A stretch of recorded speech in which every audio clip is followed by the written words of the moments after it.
మంత్రి నారా లోకేష్ పేరుతో భారీ మోసం 54 లక్షలు స్వాహా. సైబర్ నేరగాళ్లు మంత్రి నారా లోకేష్ ఫోటోను ఉపయోగించి ఫేక్ వాట్సాప్ ప్రొఫైల్ సృష్టించారు. ఎన్ఆర్ఐ టీడీపీ కన్వీనర్ పేరుతో ప్రజలను టార్గెట్ చేశారు. మోసం జరిగిన విధానం: బాధితులకు వాట్సాప్లో మెసేజ్ చేసి వైద్య సహాయం కోసం డబ్బు అవసరం, ట్యాక్స్ చెల్లించాలి అంటూ డబ్బులు అడిగారు. వాట్సాప్ ప్రొఫైల్లో లోకేష్ ఫోటో ఉండడంతో బాధితులు నమ్మి డబ్బు పంపారు.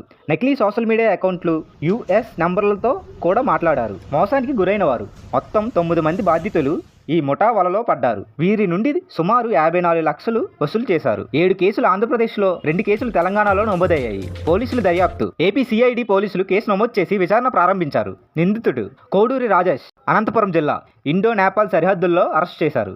ఇతను పలు రాష్ట్రాల్లో మోసాలు చేసినట్లు పోలీసులు తెలిపారు. అలాగే మరో 2 కీలక నిందితులు సాయి శ్రీనాథ్, సుమంతులను కూడా అదుపులోకి తీసుకున్నారు. వీరి వలలో ఎలా పడకుండా ఉండాలి: ముఖ్యమంత్రి, మంత్రి లేదా ప్రముఖ పేర్లతో డబ్బులు అడిగితే ఎట్టి పరిస్థితుల్లోని నమ్మవద్దు.